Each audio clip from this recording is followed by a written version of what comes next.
Live from the National News Studio, Sri Lanka.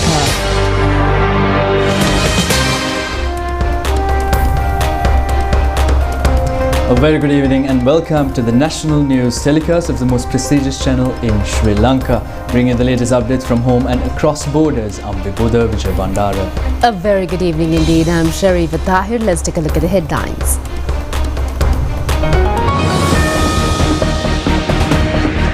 The President instructs the immediate renovation of the irrigation and road system in the Nuwara Eliya district.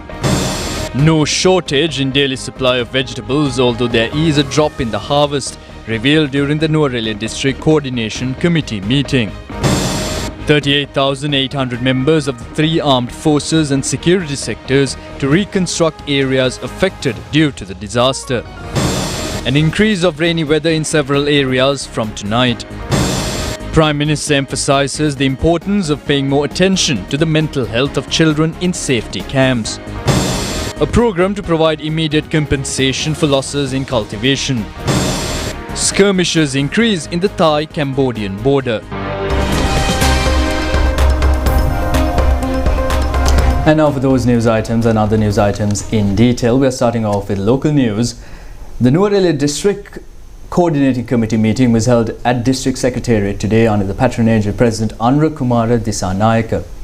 At this meeting, it was revealed that although there is a slight decrease in vegetable harvest in the Nuwara Eliya district due to the Ditwa cyclone, there is no shortage of daily supply of vegetables. Attention was also focused on the reconstruction of damaged roads and irrigation systems due to inclement weather.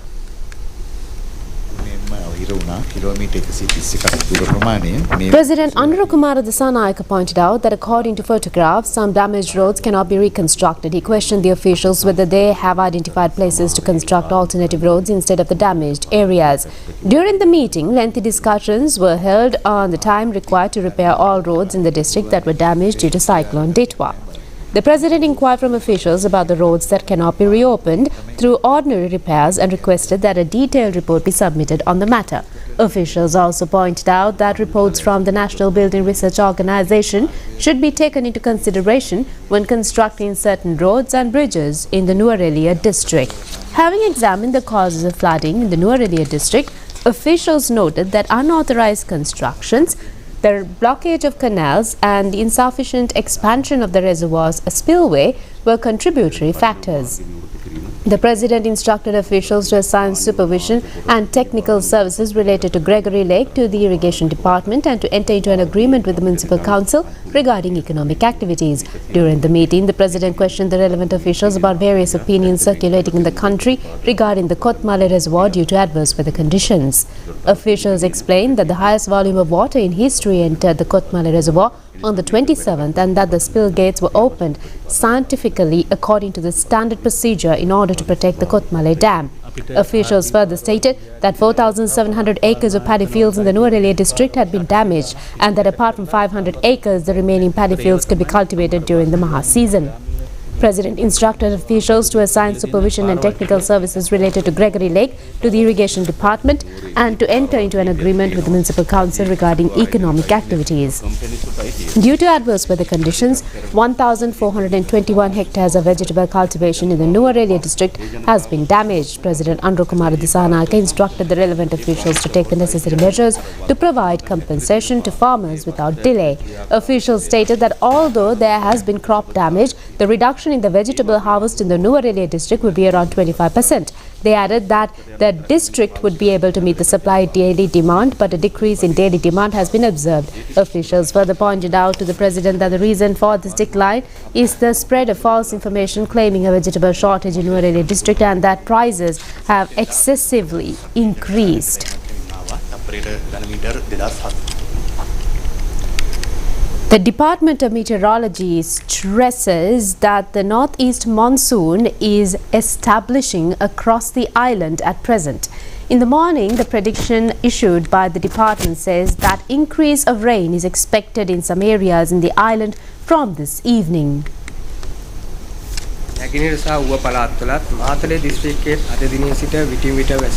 Chief Meteorologist of the Met Department, ChannelEye, says that there is a possibility of intermittent rain or thunder showers in the north central, northwestern, eastern and Nuwara provinces as well as the Matale district starting today. He added that particularly heavy rain is likely to occur in these areas starting today and continuing over the next few days. In the remaining areas, the possibility of thunder showers developing primarily after about 1 p.m. still exists. Furthermore, heavy rain of about 75 millimeters can be expected in these areas over the next few days.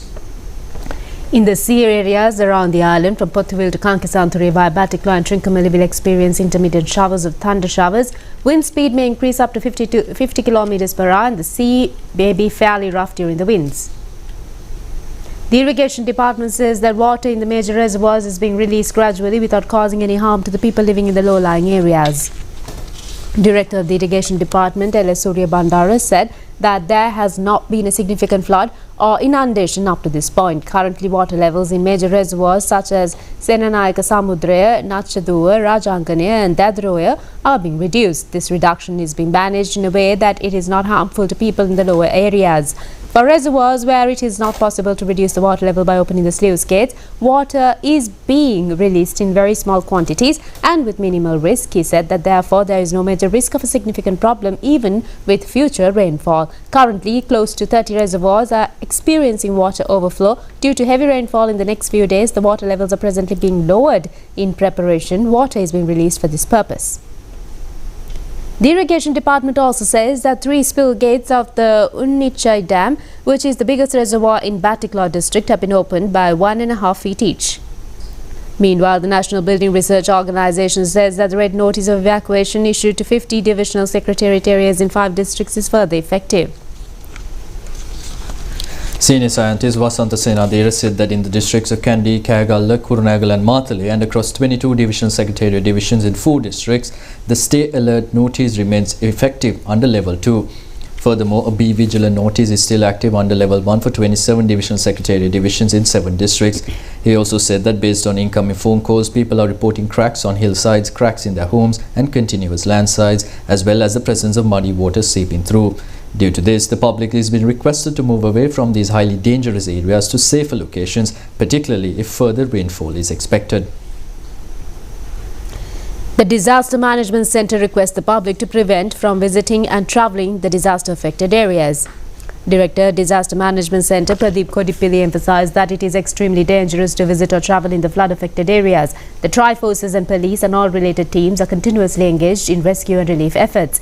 The public was strongly urged to refrain from visiting, observing or travelling in these areas as it obstructs the duties of the officials. It was noted that some people who were staying in the safe areas have started moving back towards their homes. The advice given was to remain in safe locations until they can confirm the condition of their house and the area is safe. This is because relief efforts are continuously underway and all government machinery and relief efforts, including the provision of food, are currently operational. The public was requested to contact the emergency number 117 in case of any problems in the area. Now, in the meantime, 4 ships carrying consignments of Indian humanitarian aid provided continuous assistance to the relief program for the people affected due to the disasters reached Sri Lanka. 3 ships reached Colombo Harbour yesterday. Another one is due to reach Trincomalee Harbour today from Chennai and Thoothukudi, reports in India. Indian High Commissioner Santosh Jha and Minister Vasanta Samarasinga were present to receive the aid consignment. It included 950 tons of food items and other essential material. Meanwhile, INS Gariel ship reached Trincomalee Harbour in the afternoon today. Deputy Minister of Foreign Affairs Arun Hemachandra, Trincomalee District Parliamentarian Roshan Akmemana, Trincomalee District Secretary WGM Hemanta Kumara and Indian Consul General in Jaffna. තවදුරටත් අප රටේ ජනතාව මේ මුහුණ දීපු දුෂ්කරතාවෙන් ගොඩේම සඳහා ලබා දෙන ඔවුන්ට සහාය වීම සඳහා ලබා දෙන සහනයක්. ආපදා කළමනාකරණ මධ්‍යස්ථානයේ හරහා අපේ සියලු දිස්ත්‍රික්කවල දිස්ත්‍රික් ලේකම්වරු හරහා අවශ්‍ය තැන්වලට ඒ අවශ්‍ය වෙලාවට අවශ්‍ය තැන්වලට යවන්න අපි කටයුතු කරනවා. ඉන්දියානු අගමැතිතුමන් නරේන්ද්‍ර ශ්‍රී මෝදි මැතිතුමන්ටත් ඉන්දියානු රජයටත් ඉන්දියානු ජනතාවට මේ දුෂ්කර මොහොතේ ලංකාවේ ජනතාව වෙනුවෙන් මේ දක්වන සහයෝගයට මේ සහෝදරාත්මක උදව්වලට රජය හැටියට අපේ සහෝදරාත්මක ස්තුතිය පිරිනමනවා. A transport plane with the consignment of aid donated by the People's Republic of China reached Katunaik International Airport from Shanghai, China in the morning today. The consignment included life-saving jackets, tents, blankets, bedspreads and another 84,525 kilograms of various items. The value of the consignment is 400 million rupees. Minister Karunatilaka, Deputy Minister of Defence Aruna Jayasekara and Chinese Ambassador in Sri Lanka Kiu Zhengong and other officials were present to receive the aid consignment.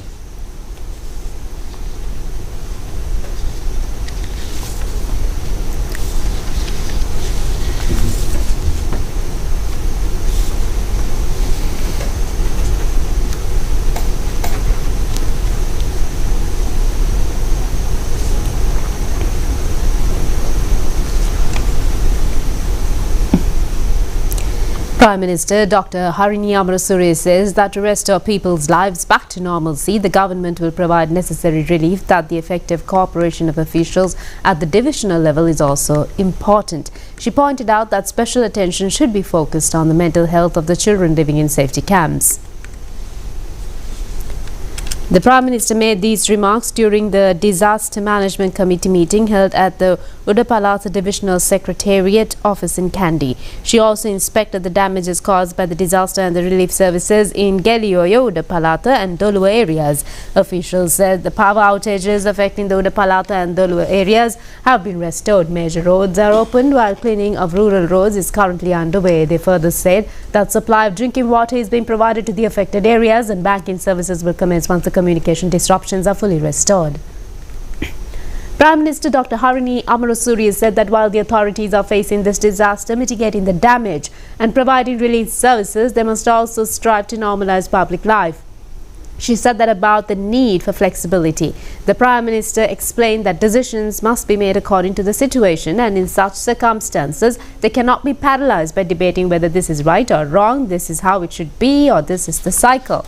The Prime Minister emphasized the need to quickly make a decision and, by conveying this message, take the necessary steps to protect the people, bring public life back to normal and intervene to minimize the potentially huge damage to the economy. The Prime Minister concluded with an appeal. Her request was to face this challenge and move forward. Now, the Army Commander Lieutenant General Lasanta Rodrigo says that 38,800 soldiers from the three armed forces have been engaged to reconstruct areas in the island devastated in the wake of disasters. According to him, since the lives of the people are returning back to normalcy, the number of safety centers established island-wide is also being reduced.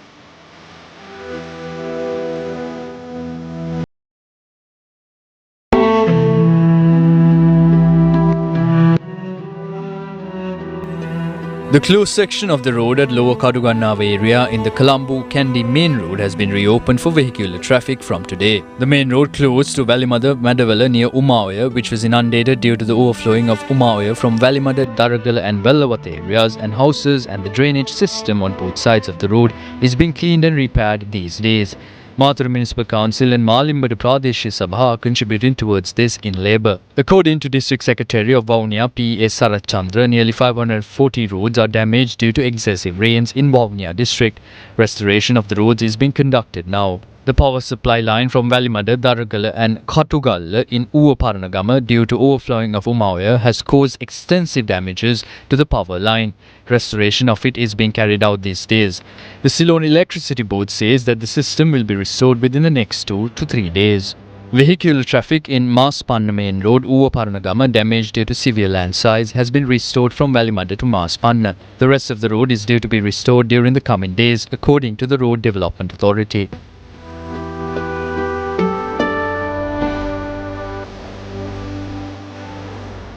Director General of the Road Development Authority, Vimal Khandambi, said that when taken as a problem, the Road Development Authority's team has been able to restore 90% of the damaged roads to their original condition. In total, 315 sections belonging to the Road Development Authority were obstructed to vehicular traffic. Out of those 315 sections, the Road Development Authority has currently cleared 284 sections and made them available for vehicular traffic. The government has appointed a special committee to distribute the aid received from various countries to the needy. Deputy Minister of Defence Aruna Jayasekara said that aid, including various types of financial and material resources, as well as medical assistance and equipment, has been received from various countries. Further aid is expected to be received in the future. The main objective of the committee is to ensure that relief is distributed correctly to the people affected by the disaster. The Ministry of Defence, the National Disaster Management Centre and the National Disaster Relief Services Centre, along with provincial governors, district secretaries, divisional secretaries and Grama Nilladhari officials are contributing to this effort. The committee is overseeing the correct distribution of essentials to the affected people in their respective Grama Nilladhari divisions.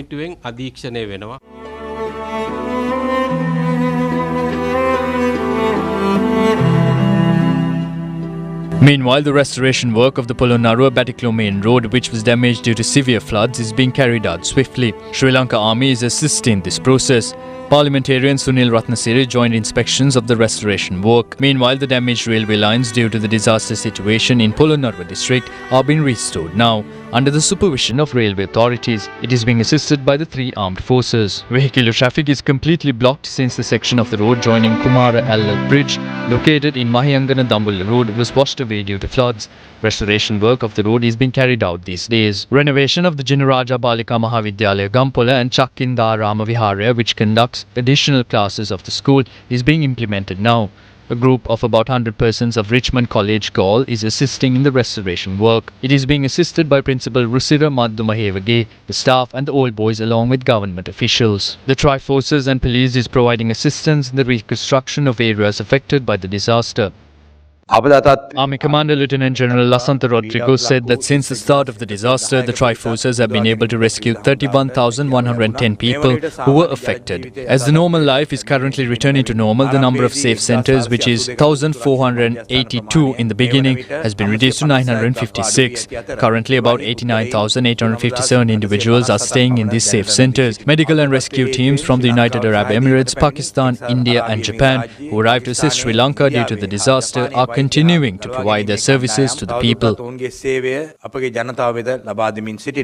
A team of the US Air Force and several C-130 aircrafts arrived in the island yesterday. The items carried by the team were transported to Palali, Anuradhapura and Ampar camps from the Katunayake Air Force camp. The cleaning activities conducted by the Air Force with the objective of restoring the daily lives of the people affected due to inclement weather conditions was implemented in several areas today as well. Construction of temporary houses in Meethotamulla area and cleaning and restoration of houses at Kochikade was also conducted. The medical teams of the Air Force has conducted a medical clinic also at Madosim area in Passara. The railway line transporting material to the Puttalam cement factory has also been damaged due to flooding, has been restored by laying temporary sandbags jointly by the employees of the factory and members of the Air Force.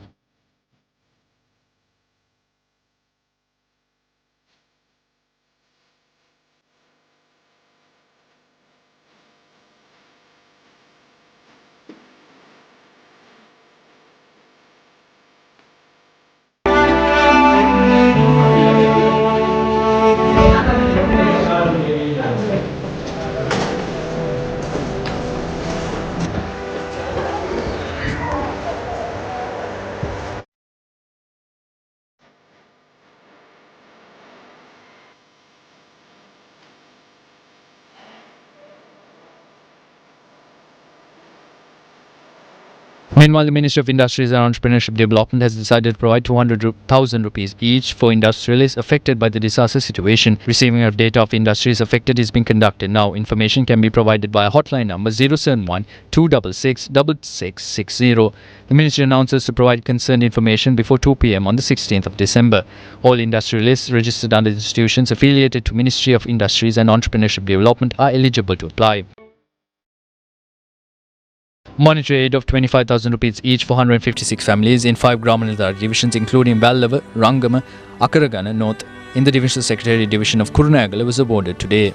According to Divisional Secretary W.S. Senathis, a sum of 35.4 million rupees has been allocated to provide financial assistance of 25,000 rupees each in order to clean the households of 1,416 families in the same Divisional Secretariat division. The amount will be paid within 2 days. The Gram Nildaris have visited house to house to provide the 25,000 rupee allowance in order to clean households affected in the Maltale district.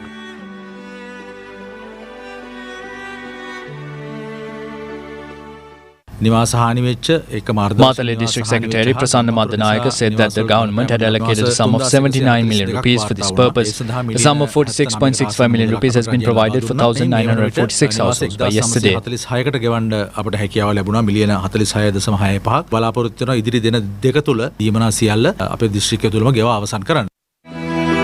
The allowance of 25,000 rupees by the government for 337 affected families due to floods in the Gram Nildaris division of 281C Malwana town, which belongs to Birgama Divisional Secretariat division, was distributed today at Al Mubarak National School premises, Malwana. Minister Nuwara Eliya and parliamentarians along with representatives of the Divisional Secretariat office were present on this occasion.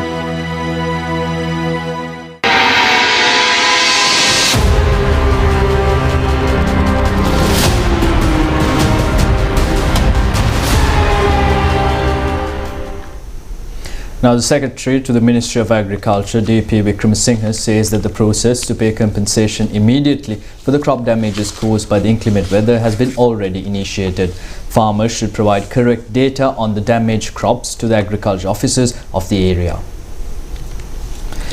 Commissioner of the Agrarian Development Department, Dhammika Ranatunga, said that according to the current reports available, there has been damage to an area of approximately 100,000 hectares.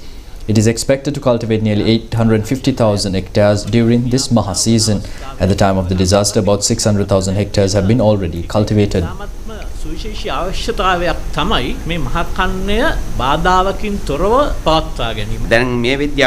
Director General of Agriculture Tushara Wickramarachchi said that about 35 to 40% of vegetable cultivation has been damaged. The department does not suggest recultivating the same crops in the remaining areas. Instead, farmers should switch to short-term crops. There is currently no shortage of fertilizer in the country. Therefore, farmers are requested to get involved in the task quickly. Secretary to the Ministry of Agriculture, D.P. Vikramasinghe, said that efforts are underway to provide a compensation payment of 150,000 rupees per hectare for paddy fields. A compensation payment of 150,000 rupees per hectare is also being provided for subsidiary food crops and other field groups. A compensation payment of 200,000 rupees per hectare has been provided for vegetables. If any farmer is experiencing a difficulty or a delay in receiving this aid, they can directly call the hotline 1918 and report the information.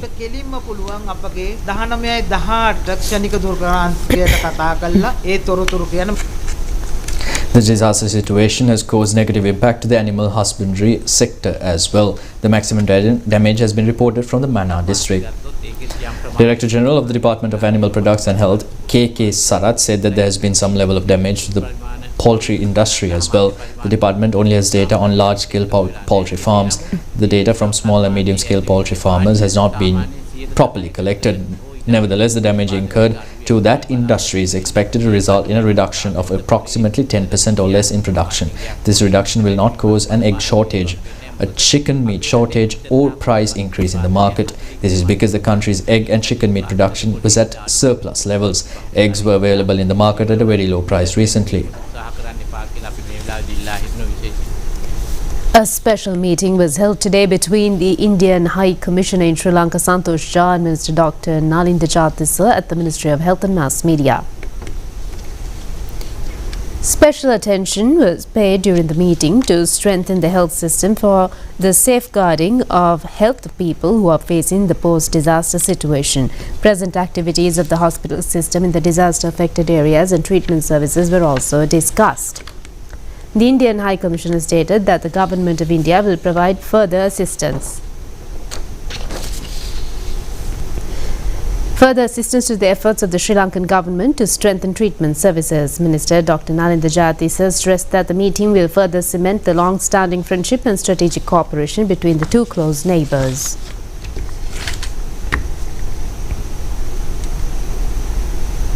An all-religious ceremony to confer merits to the dead and to bless the affected of the Sima Malika of Gangarama Viharya in the afternoon tomorrow.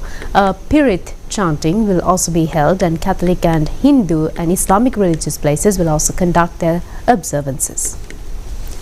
Minister Hiniduma Sunil Senevi said that it was stated that the government has decided to allocate an initial grant to all religious places, Buddhist, Christian and others, that have been damaged. The government has allocated 25,000 rupees per place as a policy for the initial relief effort, and this will be provided to the religious institutions in the future.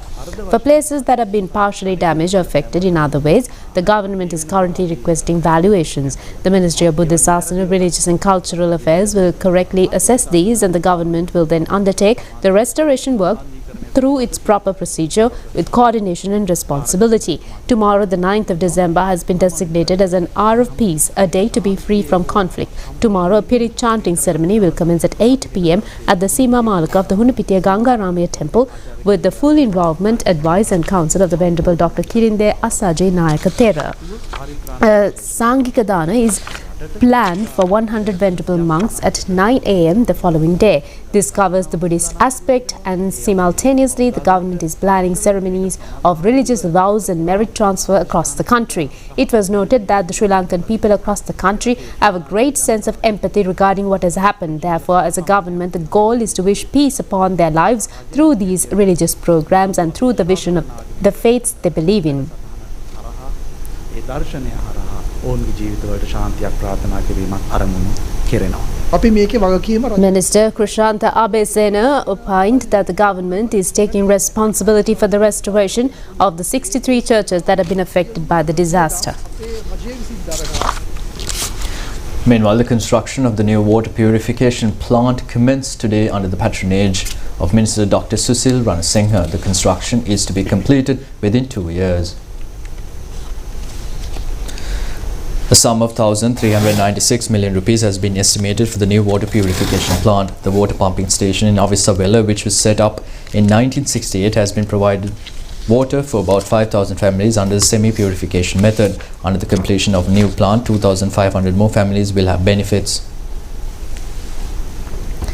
Minister of Housing, Construction and Water Supply Dr. Susil Ranasinghe said that the economy, which stabilized in 2025, can move forward without collapsing again. It was stated that they had to allocate funds to recover from the current disaster this year, and they have done so. However, the budget for 2026 was originally planned for normal development activities. Now a challenge has arisen: how to manage the economy while recovering from the setback caused by this disaster.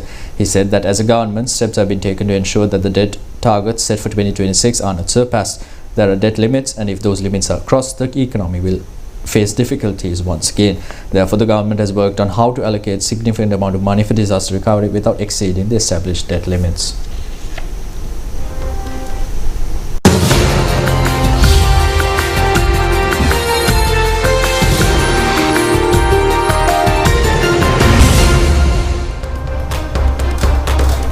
And now moving on to news overseas. Thailand-Cambodia, thousands of civilians on both sides of the Thailand-Cambodian border are fleeing as fresh clashes erupt along the disputed frontier. The latest exchange of fire has triggered airstrikes, multiple deaths and large-scale evacuations. Fresh violence along the Thailand-Cambodia border has forced tens of thousands of people to flee their homes as both countries accuse each other of initiating the latest round of attacks. Thailand's military says it launched airstrikes after one of its soldiers was killed in a gun battle near an engineering project close to the frontier. Cambodia reports that 4 of its civilians were killed and at least 9 injured in Thai army gunfire in northern provinces, including the Priya Vihar and Oddar Manve.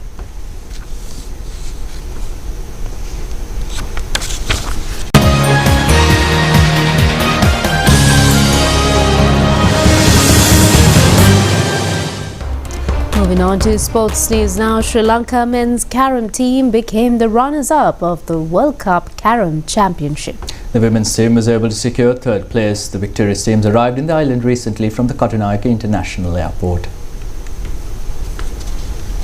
The 7th World Cup Carom Championship was held recently in Male in Malé in Maldives. Men's and women's Carom teams representing Sri Lanka participated in it.